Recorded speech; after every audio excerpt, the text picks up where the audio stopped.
미가 4장 8절 함께 읽겠습니다. 시작. 너 양떼의 망대요, 딸 시온의 산이여, 이전 권능 곧 딸 예루살렘의 나라가 내게로 돌아오리라. 아멘.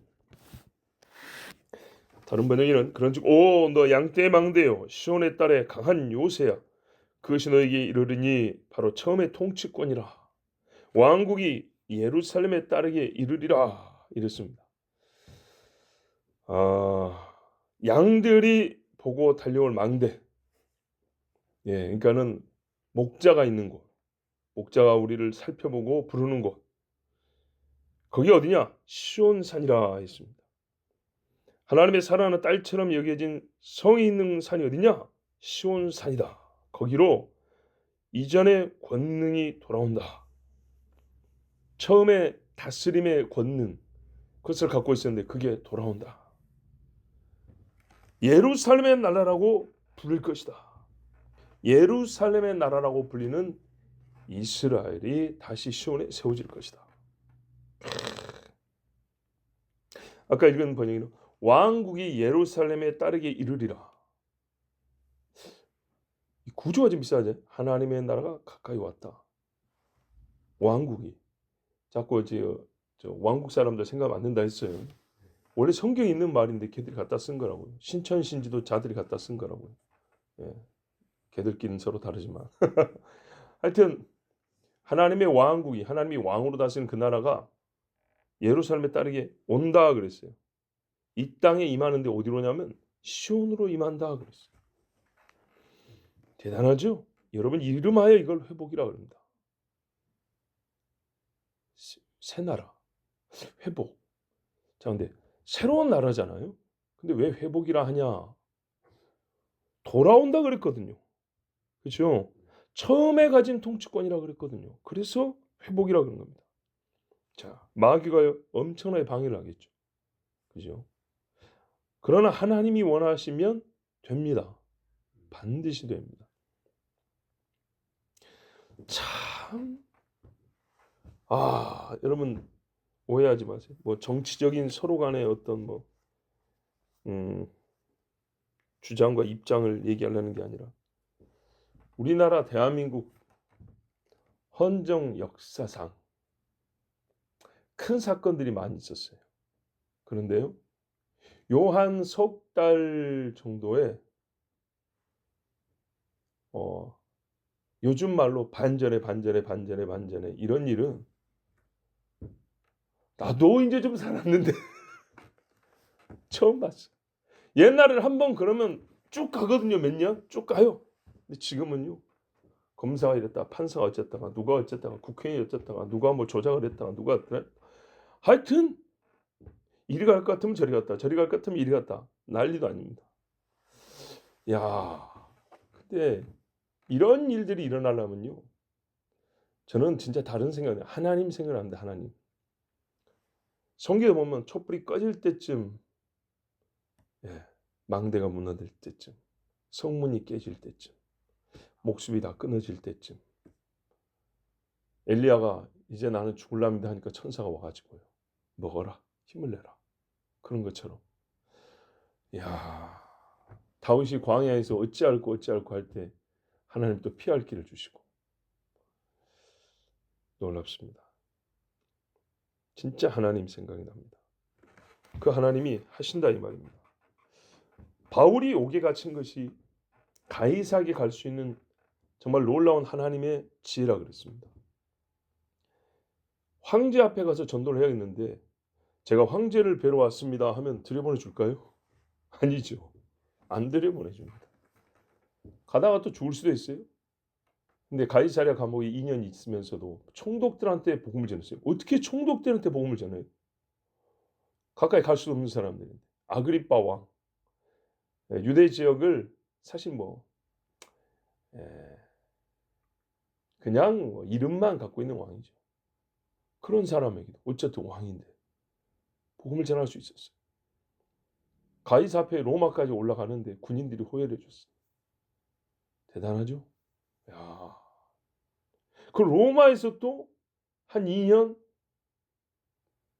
지하 감옥에 갇힌 게 아니라 이 감금 상태, 일반 집에 감금 상태에서 복음을 전했어요. 이 바울이 가이사에게 복음을 전해야 한다는 것까지는 알고 있었지만 이렇게 치밀하고 정확하고 가능한 길을 열어주신 하나님, 얼마나 놀랍습니까? 자, 여기 보면 이제 주목할 거, 그러니까 하여튼 제 말은 뭐냐면 이런 말씀이 안 될 것 되고 나라가 어떻게 세워지냐 했더니 된다 그 말이에요. 이스라엘 세워진 거 보세요. 예? 그때 당시 소련이 이거를 허용할지 암묵적으로 동의라는 뭐 그런 식으로 할지 누가 알았어요. 40년대 말이에요. 자, 여기 주목할 게 뭐냐면 거주한다가 아닙니다. 민족이 돌아와 거주한다. 지금까지 이런 말씀을 많이 읽었어요. 그죠? 돌아와서 여기에 너희가 거주하며 평안히 살며 이랬지만 오늘은 그런 얘기가 아니에요. 너희가 돌아와서 번성한다라는 정도의 얘기가 아니에요. 뭔 말 하려고 그러냐? 나라가 돌아온다 그랬어요. 나라가 세워진다 그랬다고요. 이건 다른 이야기죠. 그렇죠? 그냥 가가지고 거기서 번성하고 평안히 먹고 산다. 수가 늘어갔다. 이거 하고요. 여러분, 난민이 수억 명이 돼도 난민입니다. 나라가 없는 사람들입니다. 나라가 돌아온다. 나라를 세운다는 거예요. 하나님이 옛날 옛적 사람들을 옛날 옛적 땅으로 돌아오게 하여 번성하게 한다. 그것이 내일의 다가 아니라 그렇게 말씀하지 않았어요. 하나님 스스로 내일은 뭐냐면 너희에게 나라를 돌린다 이렇게 말했다. 여러분, 우리 하나님은 나라를 세우세요. 쉬운 이야기부터는 예루살렘을 수도로 하는 나라, 그리고 그곳에 왕의 보좌가 있는 나라. 주의 말씀이 바로 거기서 예루살렘에서부터 가르쳐지는 나라. 하나님의 빛과 권능이 예루살렘부터 시작해서 만방에 퍼져가는 나라. 이런 일들이 있는 곳 이스라엘. 그리고 이런 일이 있는 나라라야 이스라엘이라고 불러요. 원래 그렇게 세웠어요. 그리고 이걸 여러분 인간 사울이나 다윗에게 맡기지 않았죠. 이제 예수 그리스도가 직접 다스리죠. 그래서 이걸 하나님의 나라라 그래요. 근데 여기서 보니까 이스라엘의 회복과 하나님의 나라가 동일하다는 느낌을 받죠. 그죠? 옛날에 이스라엘과 동일하다는 그런 말은 아니지만 하나님이 다른 나라를 세우고 이스라엘 사람들을 이루어 그런 게 아니고 이스라엘에게 나라를 세워주면서 내가 여기서 다스릴 거야 이렇게 하셨단 말이에요. 그래서 그런 의미에서 하나님의 나라 이꼴 이스라엘이 되어버렸잖아요. 여러분, 제자들이 예수님께 물었어요. 부활하신 후에 물은 겁니다. 옛날 철딱선이 때 물은 게 아니에요. 부활까지 경험하고 부활로 인하여 하나님의 말씀이 정말 쫙 펼쳐지는 그런 진짜 놀라운 인식의 전환, 이 말씀 위에 폭이 넓어졌어요. 그때 물은 거예요. 뭐라 그랬냐? 주께서 이스라엘 나라를 회복하심이 이때니까. 이 질문 언제 했다고요? 부활하신 후에. 막 만나가지고 소위 뭐 메시아 대망 사상이니 뭐 정치적 메시아 상이니 뭐 제국적 다윗의 왕국의 회복이니 이런 이야기할 때가 아니고요. 십자가에서 죽으시고 다시 살아난 예수님한테 40일 동안 배우고 승천하기 전에 물어본 거예요. 이게 철부지 질문인가요? 아무것도 모르고 잘못된 질문한 건가요? 전혀 아니라는 겁니다. 오늘 말씀 보세요. 나라를 돌려준다 했잖아요. 그때 예수님이요. 야, 그런 질문은 말도 안 되는 질문이다. 어디서 그렇게 이상한 신학을 배웠니? 그러지 않았어요. 질문에 답을 해주셨어요. 질문이 틀렸다고 하지 않고 답을 해줬는데 보세요. 그들이 뭐냐면 하나님 나라를 회복하심이 이게 전제되어 있고 이때니까 하고 때를 물어봤죠. 자, 그러면 두 개 다 틀렸으면 아니 하나님 나라를 회복이라는 말 이스라엘을 회복함이 틀렸다면 때는 말할 필요가 없죠. 근데 이스라엘을 회복함이 있기 때문에 뒤에 때만 바꿔줬어요. 자, 질문이 주께서 이스라엘 나라를 회복하심 중요하죠. 주께서입니다. 주께서 주님이 왕으로 다스릴 나라가 이제 부활했으니까 지금입니까? 이렇게 물어봤어요. 바보같이 질문 아닙니다. 그랬더니 예수님이 뭐라 그러냐? 내가 이스라엘 나라를 다시 세우고 뭐 그런 거 사실 이상한 소리야. 이런 말 안 했고 예스. 다만 이때가 아니야. 때와 시기는 아버지께서 자기의 권한에 두셨으니 너희가 알 바 아니요 이랬다고. 그렇죠? 그럼 요 때가 언제냐? 예수님이 공생애 중에 하신 비유가 뭐냐면 혼인집 이야기했죠. 혼인집. 그래서 아버지가 아들의 혼인날을 알고 계신다고요. 그리고 아버지가 신부와 만나는 그 날을 아버지가 정한다고요.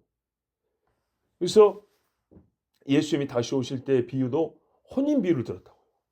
기억하시는지 모르겠어요. 21년 초인가 제가 갈릴리 혼인잔치 비유 어쩌고 제목으로 이 말씀을 전한 적이 있어요. 자, 유튜브에 찾아보세요. 그리고 하나님이 일찍이 그 종 다니엘, 참 신실한 종 다니엘에게 이 나라의 돌아옴의 때를 보여줬어요. 징조와 어떤 사건을 상징한 그 환상 속에서 가르쳐 줬어요. 다니엘 7장 7절에서 보면 내가 밤 환상 가운데 그 다음에 본 넷째 짐승, 이제 첫째 짐승부터 쫙 나오는데 넷째 짐승은 무섭고 놀라우며 또 매우 강하며 또 새로 된 큰 이가 있어서 먹고 부서뜨리고 그 나머지를 발로 밟았으며 이 짐승은 전에 모든 짐승과 다르고 또 10뿔이 있더라. 요한계시록 바로 연결되죠. 내가 그 뿔을 유심히 보는 중에 다른 작은 뿔이 그 사이에서 나더니 첫째 뿔 중에 셋이 그 앞에서 뿌리까지 뽑혔으며 이 작은 뿔에는 사람의 눈 같은 눈들이 있고 또 입이 있어 큰 말을 하였더라. 요한계시록은 신성보도하는 말하죠. 내가 보니 왕좌가 놓이고 요때 넷째 짐승이 세상을 다 밟았을 때 그때에 또 다른 사건이 하늘에서 펼쳐지는데 그게 뭐니까 왕자가 놓이더라는 거예요. 누가 앉으려고? 왕자가 하늘에 쫙 놓이더라는 거예요. 누가 앉을까? 예적부터 항상 계신 이가 좌정하셨는데 성부 하나님이 앉는 거예요. 그러니까 우리가 에스겔 1장 보듯이 그 광경을 다니엘도 봤다 했죠. 옛날에 모세도 보고 예레미야도 보고 그의 옷은 희기가 눈 같고 그의 머리털은 깨끗한 양의 털 같고 그의 보좌는 불꽃이요 그의 바퀴는 타오르는 불이며 보좌 밑에 바퀴가 있다 했잖아요. 그죠? 자 이제 이번 주에 에스겔 또 들을 건데 바퀴 불이 강처럼 흘러 그의 앞에서 나오면 불이 그냥 막 쏟아져 나오는 거예요. 그러니까 이게 불이 얼마나 뜨겁냐? 단쇠 같더라. 단쇠는 무슨 색깔이라고요? 빨간색 아니라니까. 주황색, 노란색 사이 그 정도 돼요. 예, 빨간색 아니에요. 그건 아직 덜 달궈진 거고 진짜로 달궈진 거는 빨간색에서 조금 더 옅어져요. 주황색 비슷하게 노란색 비슷하고 내려갑니다. 자, 에스겔 말씀 그대로예요. 자, 그를 섬기는 자는 천천히요 그 앞에 모셔 선 자는 만만이며 천사들입니다. 심판을 베푸는데 책들을 펴놓였더라. 와, 이 나라가 심판과 함께 넷째 짐승을 무너뜨리고 그죠? 딱 한때잖아요. 같은 때잖아요.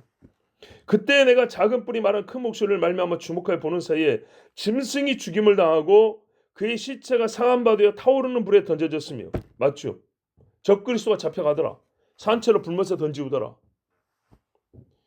그 남은 짐승들은 그의 권세를 빼앗겼으나 그 생명은 보존되어 정한 시기가 이르기를 기다리게 되었더라. 1000년 지난 다음에 한 번 더 반역한다 그랬죠. 내가 또 밤 환상 중에 보니 인자 같은 이가 성자 하늘 구름을 타고 와서 옛쪽부터 자 구름 타고 온다 했어요. 항상 계신 이에게 나아가 옛쪽부터 항상 계신 성부에 나가 그 앞으로 인도되며 이제 뭘 받아요? 나라를 받는 거예요. 나라를. 왜? 이 땅에 육신을 입고 와 죽고 섬김을 받는 하나님의 합법적인 자격을 취득한 아들이라고 그랬어요. 원래 신이지만은 대속자로서 중보자의 사역을 감당했기 때문에 네가 땅의 사람들을 위하여 죽었기 때문에 이 사람들로부터 영광을 받게 한다고 빌립보서 글이 되어 있어요. 그에게 권세와 영광과 나라를 주고 모든 백성과 나라들과 다른 언어 옛날에는 방언이라 그랬죠. 다른 언어를 말하는 모든 자들이 그러니까 이 땅에 있는 모든 자들이 그를 섬기게 하였으니 그의 권세는 소멸되지 아니하는 영원한 권세요 그의 나라는 멸망하지 아니할 것이니라. 아멘. 나라가 그죠? 분명히 나라의 권세 나라. 이야 여러분 그러면은 우리가 이제 알아야 돼요. 지금 4장에 들어와서 우리가 이 나라에 대한 말씀을 듣고 있다는 걸 알아야 됩니다. 지금 이 나라 이야기를 듣고 있는 겁니다. 아 우리가 4장에서 지금 막 그 마지막 때 하는데 우리가 여러 선지서를 읽으면서 그날에 여호와의 날에 끝날에 했지만은 이게 다 무슨 말이냐면 그날 그때는 왜 중요하냐면 하나님의 나라가 세워지기 때문에 중요하다는 겁니다. 그래서 그날 하는 것. 그날 뭐 하는데 생일 파티예요? 케이크 한 100개 놓고? 그런 이야기 아니에요. 뭐 폭죽놀이 합니까? 그런 이야기 아니고 왜 그날 하냐면 이 그 나라를 대적한 자들을 심판하고 그 나라의 왕이 와서 그 나라를 다시 세운다 그 말입니다. 그런데 그게 왜 자꾸 선지자의 끝하면 이스라엘 회복이냐? 그래 그게 오늘 지금 딱 이게 한 문장 안에서 밝혀지잖아요. 이스라엘 나라를 회복한다는 것이 하나님 나라를 다시 세운다라는 거하고 같은 뜻이다 이런 말입니다. 알겠죠? 여기서 이스라엘 나라란 옛날에 사람이 다스리던 그 나라를 다시 세워주고 그 옆에 딱 하나님 나라 세운다는 게 아니고 우리가 여기서 이제 좀 더 깊이 이해할 수 있어요. 본질상 이스라엘 나라 자체가 하나님이 다스릴 나라의 예표적이고 뭐랄까요? 이 사람들에게 잠시 위임해 놓은 형태였다는 거. 아시겠죠? 자, 우리가 지금까지 시간적으로 또 순차가 있었지만 모아보면 다 세상 끝날에 세워질 예루살렘의 나라에 관한 이야기 드렸습니다. 선지자의 끝부분이나 오늘 말씀 4장도 그래요. 자, 예루살렘의 나라 번역에 따라 좀 다르지만 이해하기 좋기 때문에 제가 우리 번역을 그냥 따라갈게요. 예루살렘의 나라. 여러분 왜 그냥 이스라엘이라고 부르지 않았을까요? 그렇죠. 결국 이스라엘 아닙니까? 시온산 여기 이스라엘 아닙니까? 그러면 뭐라 그래요? 시온산이며 이전 권능고 딸 예루살렘의 나라가 이러지 말고 이전 권능을 다시 이스라엘에 돌리리라. 뭐 이런 식의 표현도 없지 않았던 것 같은데 그때로 그 표현 쓰면 되잖아요. 그죠? 아니 이사야만 가더라도 예루살렘아 너는 옛날에는 잃어버린 바 되고 쫓겨난 바 되고 수치를 당하였으나 다시 내 영광이 내게로 돌아오며 그 이스라엘 그 예루살렘이 그 예루살렘이잖아요. 근데 오늘 유독 특이한 표현이에요. 예루살렘의 나라. 그냥 이스라엘이라 불러도 되는데 예루살렘이라는 나라는 말이 예루살렘이 수도고 그 나라의 정신과 영광이 예루살렘이 있고 또 예루살렘 성전이라는 아주 그냥 걸출한 건축물이 있어서 예루살렘의 나라를 하냐 뭐 거북선의 나라 한글의 나라 뭐 이렇게 부른다고 한다면 그 나라의 대표적인 뭐 발명품이나 유명한 무엇을 갖다가 수식해서 무슨 나라 이렇게 하는 것처럼 예루살렘이 제일 유명하니까 예루살렘의 나라를 한 거냐? 그럴 것 같으면 차라리 다윗의 나라라면 훨씬 알지만 그것도 괜찮지 않습니까? 예루살렘에 성전이 있어서 그렇게 부른가요? 여러분 오늘 여기서 제일 중요한 부분입니다. 제일 중요한 부분 두 가지 제일 중요한 건데 하나 아까 했고요. 나라 이야기다. 두 번째 왜 예루살렘의 나라냐? 지금까지 설명한 게 틀린 건 아니지만 더 깊은 뜻이 있는 겁니다. 예, 깊은 뜻.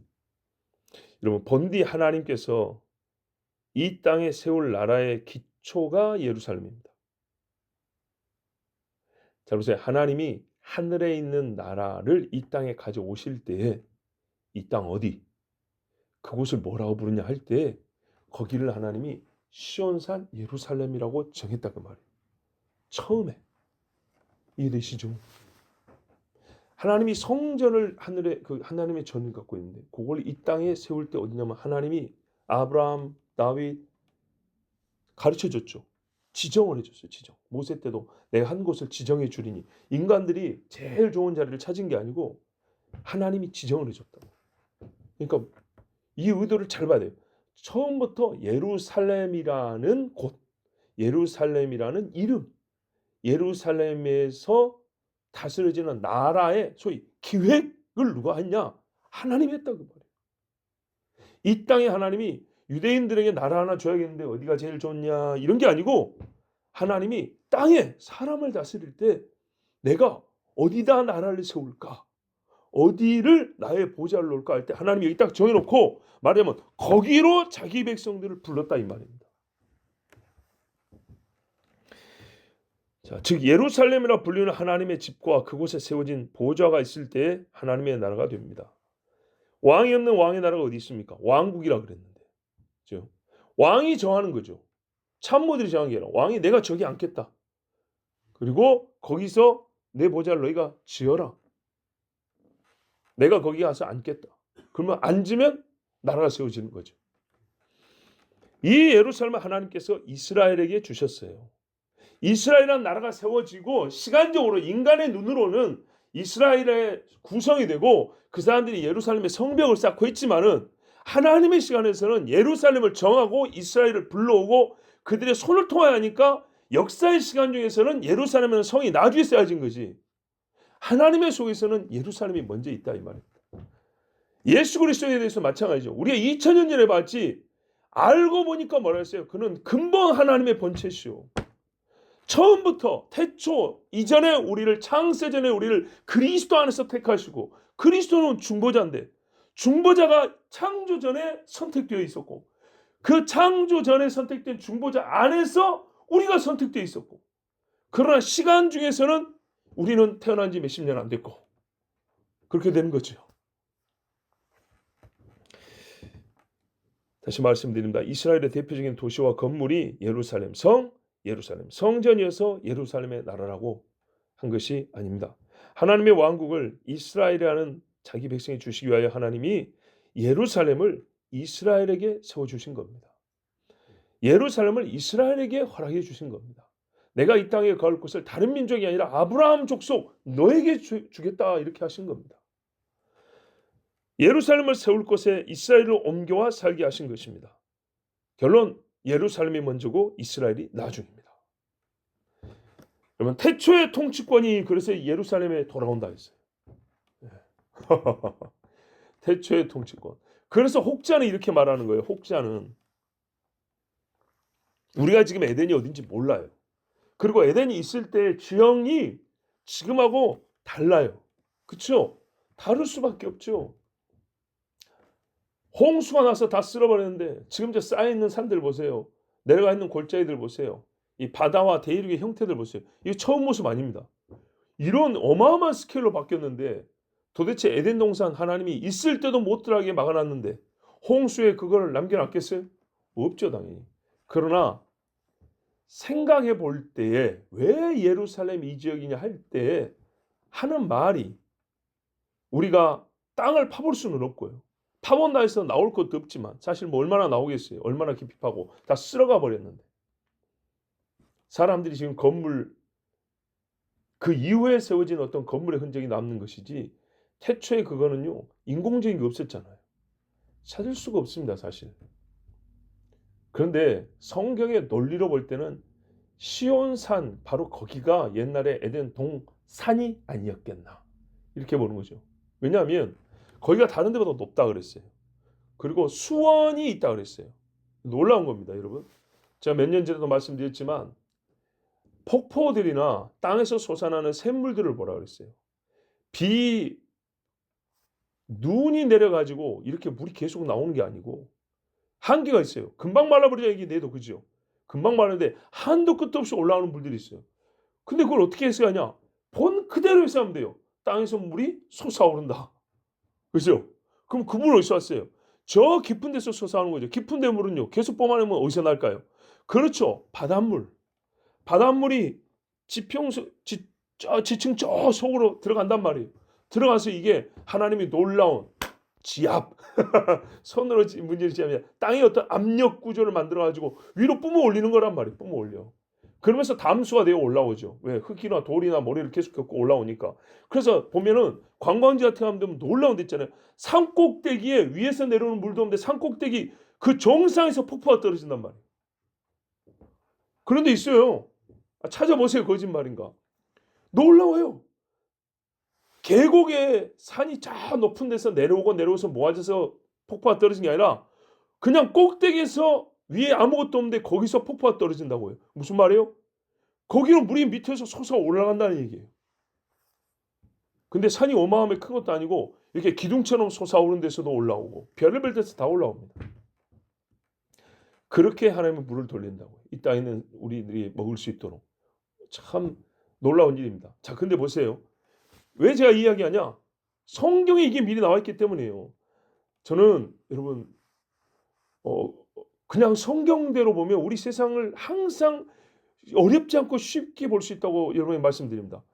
분명히 말했어요. 에덴 동산 수원이 발하여 아직 비가 내리지 아니하였더라. 그죠? 근데 본래 땅은 물에서 나왔더라. 그럼 맞아. 비가 안 내리고 있는데 에덴 동산이라는 높이 솟은 산에 하나님이 살 수 있도록 가든을 하나 만들어놨는데 물이 얼마큼 많이 나오냐면 거기를 적시고 내 강의 수원지가 되었더라 이렇게 됐어요. 맞죠? 이미 태초에 그렇게 만들어놨어요. 지금 있는 것들은 그거에 비하면 폭포가 아무리 커도 잽도 안 돼요. 강을 이룰 수 있는 폭포가 어디 있어요? 근데 동산에서는요, 그 산에서는요, 물이 얼마나 많이 나왔는지 거기를 다 적시고, 왜 거기 있는 동식물도 뭐가 되니까. 그리고 내 강의 수원지가 되었다 했어요. 우리가 예루살렘 가서 봤지만, 이스라엘 가서 봤지만은 바냐스 폭포 같은 데 데려와가지고 요단강 있잖아요. 요단강. 그죠? 요단이 뭐예요? 요르단. 솟아나다 그런 말이잖아요. 요단강 수원지를 갈 때 우리가 거기 숲길 같은 데 걸어가는데 땅에서 물이 모글모글 나와요. 그러면서 쫙 막 흘러가잖아요. 그게 요단 수원지 중에 하나라 그랬어요. 요단강 어디서 나는데요? 헐몬산에 눈이 녹아가지고 택도암산에 거기 계속 오래 있더만 보니까. 거기서 나오는 게 아니에요. 근데 막연하게 그렇게 생각한다니까요. 그리고 가이드는 또 뭐라고요? 여기서 물이 솟아납니다. 왜 이렇게 말도 안 되는 두 소리를 하냐고요. 말이 되게 해야죠. 그죠? 한라산에 한겨울에 눈이 이만큼 쌓여있어요. 설악산에 이만큼 있어요. 그래서요. 그게 1년 내내 속초나 강릉이나 이런 데 설악산 물 먹고 삽니까? 거기서 내려오는 물로? 그 눈 녹은 물로? 제주도민이 눈 녹은 물로 1년 내내 먹고 또 겨울에 얼마나 그걸로 또 받아먹고 그럽니까? 부족합니다. 안 돼요. 버리는 물이 훨씬 많아요. 그건 모으지도 못해요. 개들이 뭐 녹을 때 어디 깔때기로 모아지는 것도 아니고 그냥 그대로 스며들어 버리고 사방으로 퍼져나가 버리는데 그 눈 녹은 양 이꼴 우리 상수도의 물량이 될 수가 없어요. 버리는 양이 훨씬 많아요. 성경에 나와 있는 거예요. 태초에 에덴이 그랬어요. 근데 에스겔은 뭐라 그래요? 지진이 나고 해가지고 우리 미가가 했구나. 예루살렘 시온산이 높아진다 하잖아요. 에스겔 하니까 뭐래요? 거기서 성경 북쪽에서 물이 나온다잖아요. 희한하죠. 산이 높아졌는데 거기서 물이 나온 자잖아요. 더 높은 산에서 물이 내려왔나요? 아니라니까요.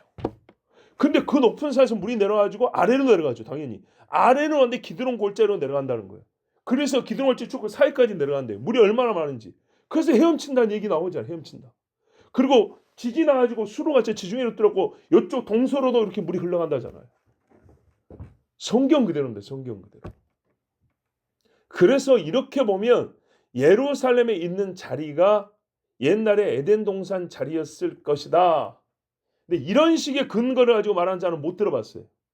이제 영적 의미로만 해석을 하는데 못 들어봤는데 저는 이런 해석을 제가 개인적으로 더한다면 예루살렘에 있는 그 산이 과거의 시온산 터일 가능성이 있다고 봅니다. 물론 제가 읽은 다른 책들은 아르마니아의 어떤 지역, 어떤 지역들 뭐 그런 연구 자료들은 더 있습니다. 다 봤어요. 몇 개 다 봤어요. 그렇지만 어느 것 하나 확실하지 않다고 할 때 전체적인 이 성경의 일관성, 통일성을 보면 예루살렘 역시 그 중에 저는 후보라고 지금도 하지만 제일 큰 후보라고 봅니다. 이름 자체가 또 그래요. 빛이 있는 거, 평안이 있는 거. 네. 이 살렘의 두 가지 의미잖아요. 자, 여러분 이거는 이제 제가 좀 추가로 말씀드린 거고 말씀이 뭐냐면 태초의 통치권이 예루살렘에 이르고 영원한 왕국이 예루살렘에 이르러 그 남은 자들에게 주어진다 약속하고 있습니다. 전권은 주께 있지만은 주님은 예루살렘의 백성에게 원수를 심판할 권세를 부여하십니다. 자 보세요. 왕국을 세우고 이 나라 사람들 말면 왕의 권세를 행사하게 해준다 그랬어요. 왜요? 그들이 세상 나라 이 넷째 짐승과 다니엘 본데 그 넷째 짐승에 굴복하지 않고 하나님 나라를 소망했기 때문에 싸워 이겼기 때문에 이긴 자는 진 자를 심판할 권세를 갖죠. 그래서 하나님이 이 남은 자, 이긴 자들, 세상을 이긴 자들에게 1000년 동안 심판할 권세를 준다고 요한계시록에 약속을 해놨어요. 근데 그게 요한계시록에만 있냐? 요한계시록 많이 봤죠. 다른 데도 좀 보면요. 오바댜 1장 21절에 먼저 구원받은 자들이 시온산에 올라와서 다 선지자가 같은 이야기 한다니까요. 에서의 산을 심판하리니 나라가 여호와께 속하리라. 그죠? 돌아와 나라 심판. 누가요? 구원받은 자들이 에서의 산을 심판한다 했어요. 주님만이 아니고.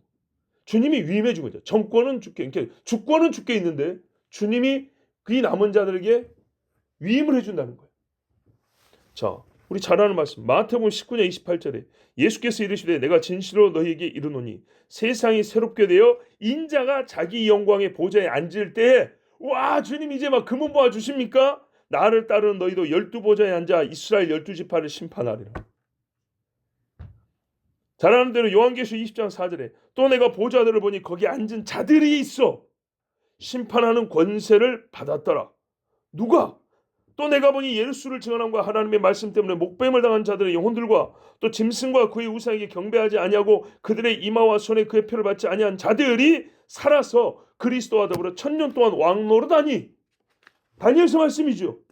그죠? 다니엘의 그 넷째 짐승, 이 넷째 짐승을 이기고 남은 자들, 바로 요 사람들. 그러니까요, 처음에 통치권이 예루살렘에 주어진다. 본래부터 하나님이 예루살렘을 통해 다스리는 그 권세가 예루살렘에 다시 돌아왔어. 거기서 내가 앉아 다스리고 왕인 내가 허락하고 부여하여 너 같이 앉아. 너 여기 앉아라. 주님이 부정한 적이 없어요. 주님이 명시로 오히려 말씀했어요. 그걸 알았던 세베대의 아내, 즉 야고보와 요한의 어머니가 주님 우리 두 아들을 어쩌고저쩌다 야단들었죠. 어디까지는 맞다 했어요? 오른쪽 왼쪽에 앉는 사람이 있다는 걸 맞다 그랬어요. 근데 그게 요한일지 야고보일지 그거는 너희가 알 바가 아니고 그건 너희가 부탁한데 될 일이 아니다. 그건 아버지께 맡기고 그날 가서 보자. 예. 혹시 여러분 혹시 제가 주여 자 여러분 정리합시다. 우리가 지금 읽고 있는 이 매일 조금씩 읽은 이 말씀 그리고 이전에 여러 선지서들을 통하여 본 그날 끝날 여호와의 날 이게 왜 그날이 중요하냐면 바로 하나님의 나라가 이 땅에 세워지는 날이기 때문에 중요하다고 했어요. 그 나라가 세워질 때에 동반되는 사건 주님이 함께 그 나라를 세움에 필요한 필수적인 행사 일이 뭐냐 하면 열방을 심판하고 남은 자를 돌이키고 그죠? 그들을 위로하시고 말씀을 가르치고 이제 남은 자들도 계속 들어야 됩니다. 계속 가르치고 그들로 하여금 정말 하나님을 먼저 예배하게 하는 이 모든 일이 일련의 사건이 바로 나라의 회복이 있습니다. 여기에 보세요. 지금 사람들이 나라를 세울 때 하는 그런 거하고는 완전 다른 이야기죠. 병든 자들도 일어나고 그 중에 죽은 자 중에 하나님이 부활 첫째 부활에 참여자들 이렇게 세우고 놀라운 성전 아름다운 성전이 세워지고 처음에 에덴 동산과 같이 땅에 물이 솟아나고 만국을 솟아나게 하더라. 이게 그래서 복락이라는 겁니다. 복락원. 원이 일종의 공원을 말하죠. 가든을 말하죠. 에덴에서 쫓겨난 걸 한자편으로 신락원이라고 그러고 그 낙원을 회복한 것을 복락원이라고 해요. 그래서 복이 복복자 아니고 돌이킬 복자. 낙원을 돌이킨다. 복락원. 아시겠죠? 그래서 이제 최종 신학적으로 설명하는 말입니다. 우리가 새 창조는 무엇입니까? 에덴으로 돌아가는 것입니다. 라는 어디까지냐면 천년왕국 정도까지. 예. 그런데 새 창조, 즉 새하늘과 새 땅을 하면 그 이상입니다. 천년이 지난 다음에는 미혹이 있죠. 그러나 그 후에 불로 심판하고 완전히 새하늘과 새 땅. 이제는 사람이 지어놓은 천년 동안의 뉴 밀레니엄의 어떤 그 뭡니까 이 성전이 아니고 새 예루살렘이 되고 성전이 없더라 그랬어요. 그죠? 에스겔까지는 성전이 나와요. 근데 요한계시록 저 뒤에 끝에 가면은 성전이 없더라. 깜짝 놀랐죠. 성전이 어떻게 다스립니까? 성부 하나님과 어린 양이 바로 성전으로 친히 계시더라. 여기가 이제 완전한 삶과 새 땅입니다. 이게 말 그대로 진짜 킹덤입니다. 왕국, 하나님의 왕국입니다. 그거는 이전의 에덴을 훨씬 뛰어넘죠. 아시겠죠? 예. 그래서 이거 이제 여기까지 우리가 구분할 줄 알아야 됩니다. 자, 우리가 지금 놀랍게도요. 나라에 대한 말씀 듣고 있습니다. 대한민국의 기원과 장래도 모르는 주제 그러지 마시고 사실은 정말 이 땅에 태어난 대한민국은 국적인 문제 아니고요. 모든 하나님의 형상인 사람은 알아야 되는 나라입니다. 이 나라의 국민이 되고자 한다면 이 나라를 알아야 합니다. 할렐루야. 기도하겠습니다. 아버지 감사합니다. 오늘도 사랑하는 자녀들 부르시고 하나님 나라를 들려주셔서 감사합니다. 그 나라에 있을 일과 어떻게 언제 세우시는지 얼마나 그 일이 확실한지 주여 말씀해 주시고 듣게 하시니 감사합니다. 우리의 마음이 커지고 있습니다. 아버지 하나님 허풍선이들의 그 바람든 마음이 커진 것이 아니라 하나님 나라 소망으로 커지고 있습니다. 베드로가 말하였습니다. 그날이 임하기를 간절히 사모하라 했습니다. 아버지 하나님의 나라가 임하기를 사모하나이다. 이것이 제일 중요했기 때문에 주께서 외쳤습니다. 회개하라 천국이 가까이 왔느니라. 그 나라에 어떻게 들어가느냐가 복음서 곳곳에 가르쳐지고 있습니다. 회개하라 했습니다. 주여 오늘도 회개하고 내일도 회개하고 오늘도 삼하고 내일도 삼하여 우리 다 하나님 나라의 백성이 되게 하여 주시옵소서. 그 나라로 인도하여 주시옵소서. 예수 그리스도 이름으로 기도하옵나이다. 아멘.